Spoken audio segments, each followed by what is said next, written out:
Hey guys, how's it going? Joe back here to bring you another episode of me talking about yesterday's NHL games. We are into the second round of, well, we were officially into it a while ago, but now we have another um what was I going to say? Another series starting in the Dallas Colorado series, and we have a game two to discuss between the Canes and the Rangers. So without further ado, let's get right into it. The Canes came out just as you would expect, a very good team, evenly matched in, I believe, skill set with the Rangers. They came out hot. They obviously lost game one 4-3. So they came out hot. We're lighting up Shesterkin. Shesterkin's doing his usual brick wall thing. And then New York gets a couple chances, and Lafreniere gets a goal. It was a slick roll right to Anderson's right side, from lower face-off circle, and it's 1-0 Rangers, and that takes a lot of wind out of the sails of the Canes. I want to throw a quick shout out to Jack Roslovic, by the way. Through this series and even last series, he's been very noticeable.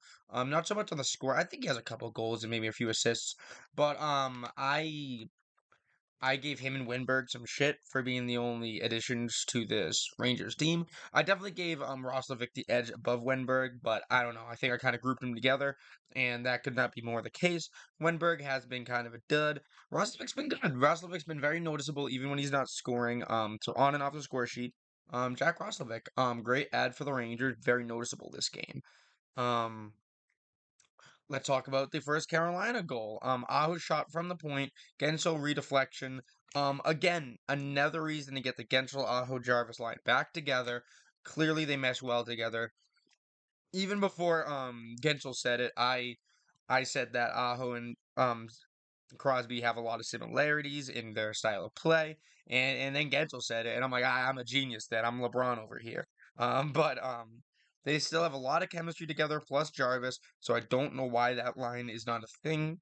I'm thinking after this game they'll have to put it back together, but I don't know, man. You're looking at Rob Brindamore, who made Kuznetsov a healthy scratch for Max Comtois. So I'm thinking it's because of the crossface that Kuznetsov did game one. Rod wasn't a fan of it, but you can't bench Kuzi.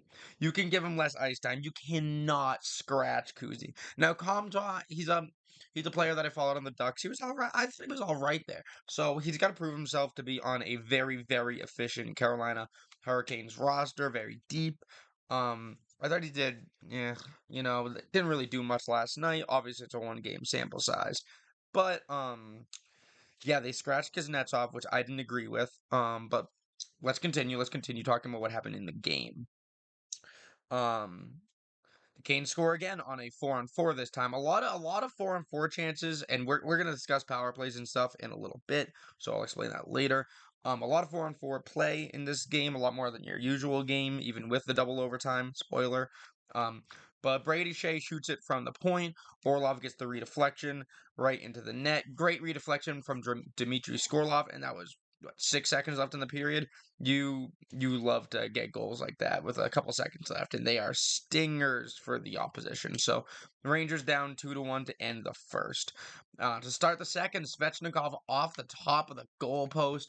Or the crossbar, I'm sorry. So close. Great shot, Svechnikov.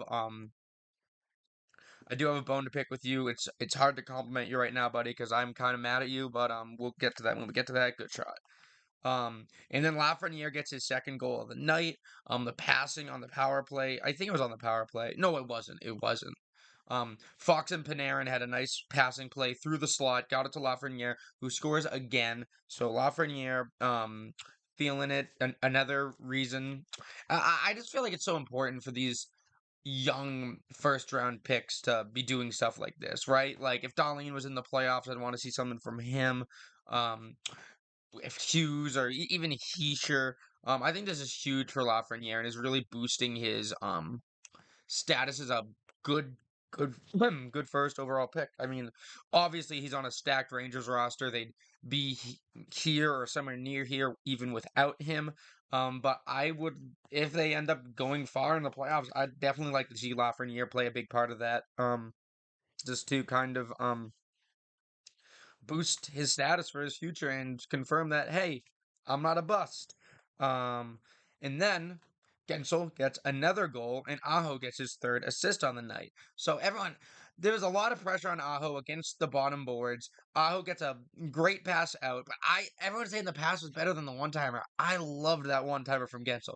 Gensel is in the middle of nowhere, no defenders around him. You know he had to have juked a couple guys out to get that open in the slot with for that one timer. It looked like he was standing still too. They just left him wide open there. So I don't think that the Rangers are that stupid defensively to allow that. So I got to believe that there was some crazy um, skating done by Gensel to get to that point.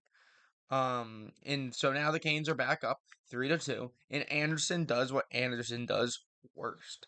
Does not cover up the puck when it goes down next to him. I think he completely commits. He lands. He thinks it's under him. Realizes it isn't. He's scrambling. Trocheck already got it in the back of the net. I'm sorry, Kreider. Trocheck had the initial shot, which he saved. This is a power play opportunity. Another shorthanded moment for the Canes, which they have been giving up like I said, later. Um, and then the the Canes have their chances. Great 2-on-1, Stahl and Jarvis. So Jarvis is doing well on that line. Like I said, I want him back up, but Stahl and Jarvis almost have a breakaway. 2-on-1. Stahl gets it to Jarvis, and Shesterkin has to slide to make the save. You love it. You love shit like that. And then Chatfield gets a backhand chance, trying to go 5-hole on Shesterkin. He stops it. The Canes are getting all kinds of shots on this guy.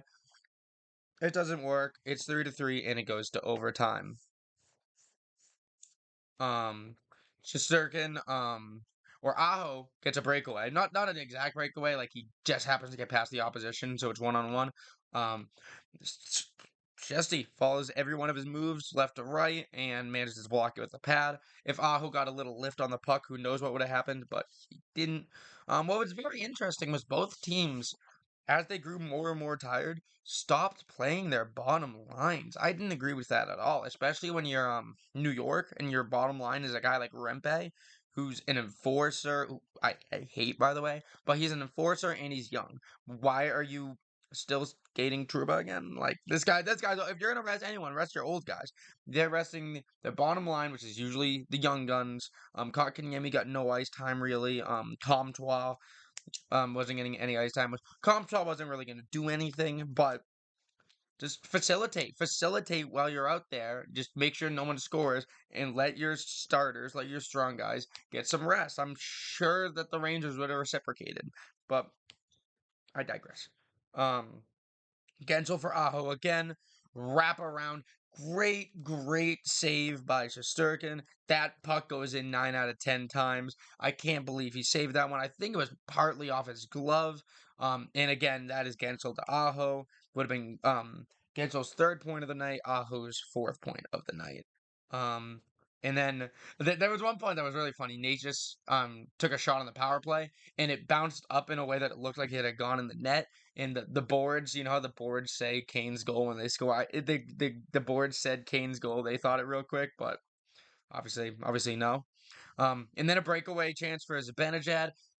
He tries to go 5-hole on Freddie. Freddie stops him. So Shesterkin, by the way. So I'll look into the stats in a little bit. I think 51 saves, 100 plus shot attempts by the Canes. So, first of all, the Great Wall of China over here. Like, this is ridiculous what he was pulling off.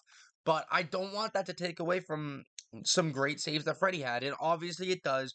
Obviously, Shesterkin's the bigger story out of this. But Freddie had some great saves as well. Lafreniere came back.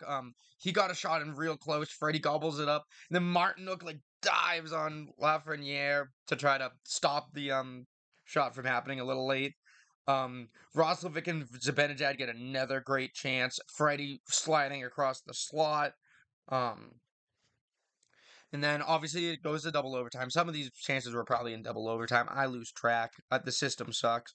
Um, but what ends up happening is the Canes penalty kill couldn't get a stick on it.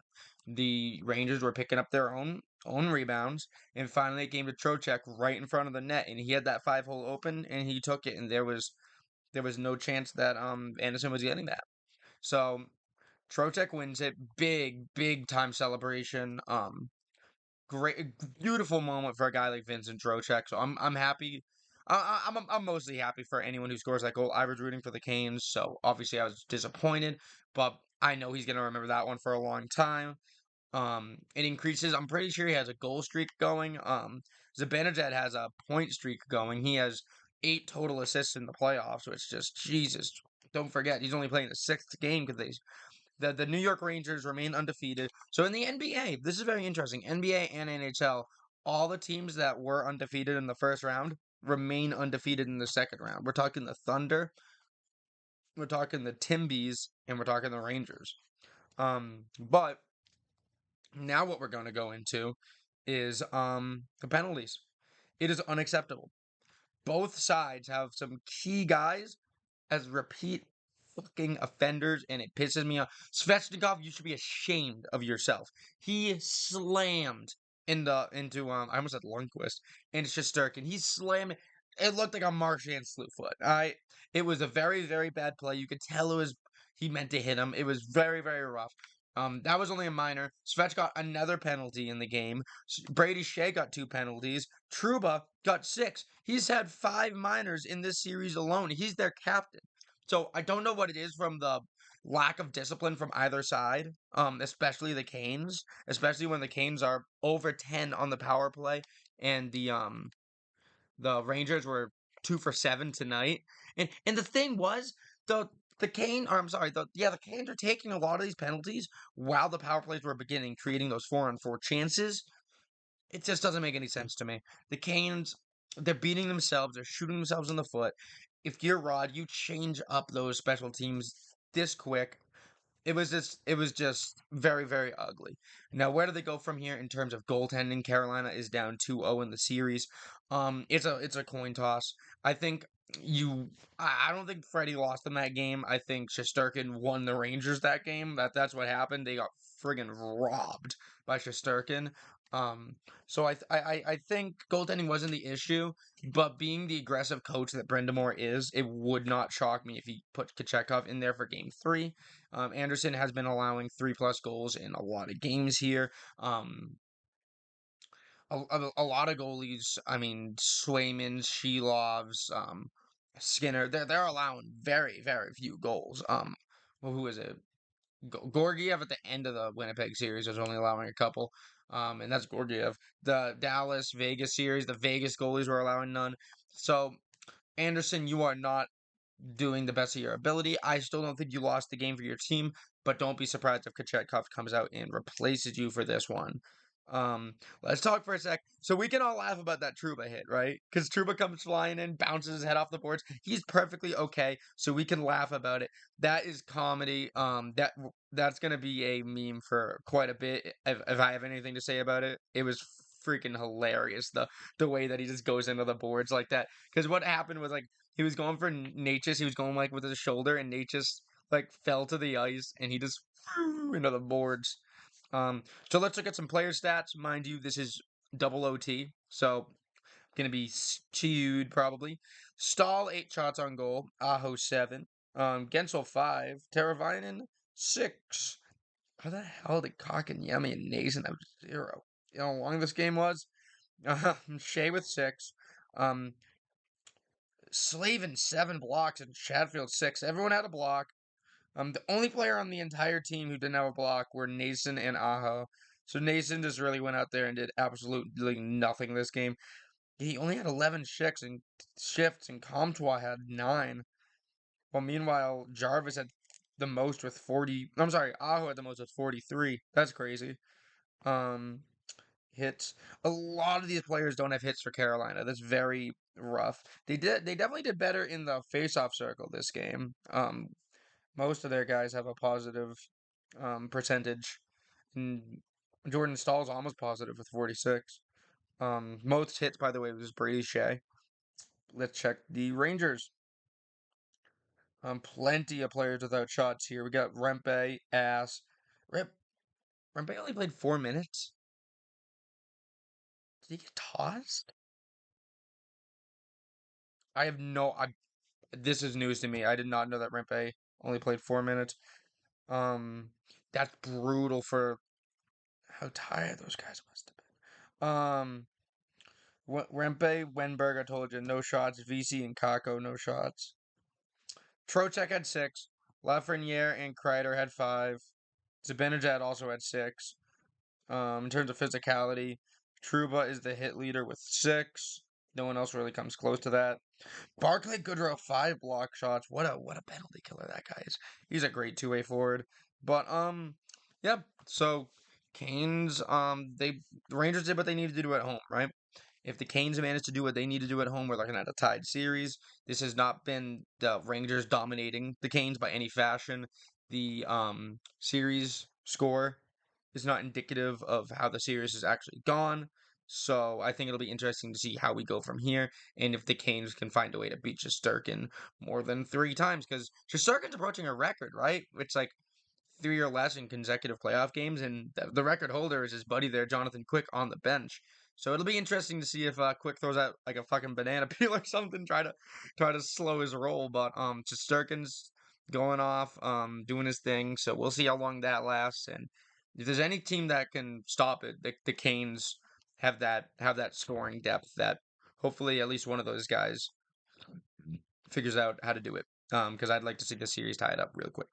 Um, let's get into Dallas, Colorado. Um, let's go 12 seconds into the game when Faxa tries the same exact shot 12 seconds in. Dude just wants to relive that moment, doesn't he? Because it was not even set up for it. He tries the same shot. It doesn't happen. Makar, McKinnon, great chances. And then Ryan Suter from the... I told y'all, I like Ryan Suter and I want him to do well. He scores from the blue line. I think maybe Georgiev expected a tip. Either that or it was rust. Because this one should not have gone in. I'm gonna give him the benefit of the doubt and say he probably expected a tip. However, he also did not expect a Johnston shot right off the faceoff. Pavelski had a sneaky pass there, and yay! Pavelski gets a point. A little pass off the faceoff for Wyatt Johnston. He gets his 5th of the playoffs. Good backhander by Pavelski. Good to see him do something. And then the third Dallas goal. We're scoring in bunches. This is still the first period. Robertson shoots towards Ben, kind of. Not at Ben, but near where his stick is. He knows that's his captain. He knows that Ben is a veteran player who will find a way to put it in the net, and he most certainly does. Good goal there. And then Ben almost gets 4.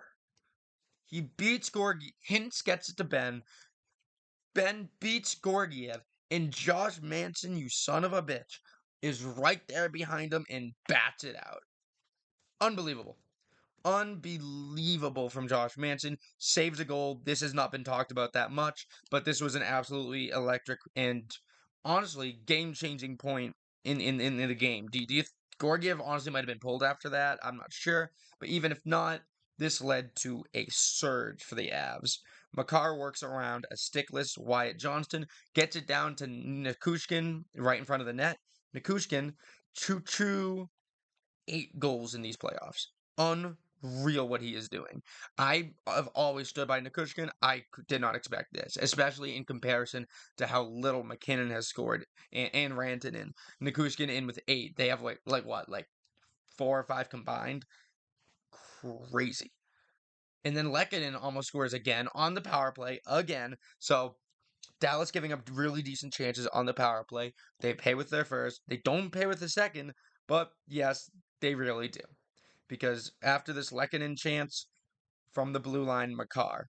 So both goalies let in a goal from the blue line. It cancels out. But now it's 3-2. Both on the power play. Avalanche outshot them 11-3 in that period. So obviously the speech in the locker room worked. They came out with some angst. They came out with some anger. And then they did the same for the third period. McKinnon scores immediately. Makar just kept putting it on the net. He is such a presence, Makar. Unbelievable. I mean, it is so simple yet so effective. He puts it on the net, and Ottinger commits himself to saving that so much that he is so out of position for any rebound, and that rebound goes to McKinnon. They try to dive in front of it. McKinnon gets an empty net goal. A lot of this was Ottinger. A lot of this was Makar with the shot. So, yeah. And then Manson, don't forget Manson stopped that Ben Chance off of and Hintz would have got a what was I gonna say? An assist on it. Manson stops him again. Not Ben. He stops Hintz. It would have been a breakaway for Hintz. He was skating and Manson just broke up the play. It was unbelievable. Manson is because I don't know who to give the better defenseman. Is it I think it's Makar tonight, honestly. But in terms of defense, it was Manson. Manson was everywhere defensively for the Avs. Um, very good night for him. I didn't expect him to rise to the occasion on any night like he did on this particular game. Um, Rantanen tries to take a page out of Wyatt Johnston's book right off the faceoff. It goes inside post. It does not go in the net. Makar keeps hammering on the net with about 1 minute left. It goes. I think Ottinger makes the save. It goes, or maybe no, it went off the post. I think, and then it goes to Parisi, and Parisi backhands for the 5 hole, and Ottinger just manages to get a pad on it. I don't even think he knew it was there. I think it was just luck based that his legs were moving that way at that time. Parisi would have had, I'm pretty sure, his third of the playoffs. But that was with a minute left in regulation. So obviously, this goes to overtime. Dallas in overtime, way more pressure than the Avalanche. 5 shots in the first 5 minutes for the Stars. Sagan, he had 2 amazing chances. He was trying to tip it in from the slot. It was so close. And then there was another chance where Pavelski, who I would love to see get his second assist of the postseason / night, goes across the slot for Sagan. And damn, Georgiev got it. I couldn't believe it. He got a glove on it. If Sagan lifted a little more, maybe, but I mean, you can't blame him. But the overtime ends in a very disappointing fashion. If you are someone like me who wanted the Stars to win, Miles Wood blows by Miro Heiskanen, who needs to be better on this one, and he just tucks it in under the pad. Miles Wood, he's a fast guy. I not no disrespect to Miles Wood, right? Miles Wood is one of the faster guys in the league and very underrated for being so. Proved it here. But Heiskanen, you've gotta know that. You've got to be more back. And once he started going, I mean, even take the penalty. I don't know, man. Maybe you don't want a penalty shot, but yeah, it was very disappointing. Um, Almost as disappointing as the outcomes for Sagan so far. Everyone is saying like Sagan can't hit a wide barn. I forget. I don't know the phrase, dude. On his broadside, I don't know. You the shots Sagan is taking and not scoring with have been absolutely boggling. Like he has been some of his chances are very articulate. They're very nice. Breakaways even, and both goal or all 3 goalies, because there were 2 in the night series, have just had his number. He's 0 for 25 on shots, and that's not for a lack of good shots. So I certainly feel I haven't seen Money Puck do it. Money Puck puts out this kind of shit all the time. They haven't done it yet. I think he is the most unlucky player in the league right now. I think he should have 5 to 6 goals, honestly, with how well he's been playing. Maybe 3 to 4, maybe 4 to 5, 4 to 5. Because I'm sure that the goalies would have made a couple great saves on him, but he should have got the overtime winner twice tonight. Game 2, he should have had a pair. Um, he's been great, and it just really hasn't shown because everyone has just been on top of his shit, and it's very unfortunate for Sagan. I mean, he hasn't been scoring, but I didn't put him in the same area as Pavelski and Sagan when I was like, these guys need to step up. Because he doesn't need to step up. He just needs to get the finish, and he's doing everything he can to do so. So I defend Sagan. I stand with Sagan. Nathan Horton's wife also probably. That was fast. But um, Brandon Duhames had 6 hits tonight. Tanev, Heiskanen, and Harley had 4 blocks each. Dallas's penalty kill needs some work. They allowed 2 to 3, I forget, power play goals in this one. They need some more. It could be. I think it's a combination of the power play for Colorado being really good and just the penalty kill being really weak for Dallas. Um, they would get a huge boost if Hakanpää was able to come back anytime soon. I think that's supposed to be the case for this series. Um, I would hope it would be for game two because if they go down 2-0 at home again, I mean, shit. I couldn't see him pulling it off again. I know they already did, but it's not an area where you want to test the waters. So, but for Colorado, great game. Georgiev, I after the first period was like, he's allergic to game ones, and then he turned into a wall. The hell's that noise? He turned into a brick wall. So I gotta stop roasting Georgiev clearly because whenever I do, he goes off. Whether it be after game one in last series or after the first period of this series. Um, so yeah. But yep, Makar right now is my MVP vote. Actually, I don't know. Is it Nikushkin? It's Nikushkin. Sorry, Makar. But you are doing wonderful. But yeah, thank you guys for watching. Tonight the Canucks finally start their series. Still pissed about that. The Bruins are on game two, and they ended soon or more recent than. I digress. We already discussed this. Thank you for watching. Like, comment, subscribe. The Canucks on tonight. We got Bruins and Panthers on tonight. Let's see who wins.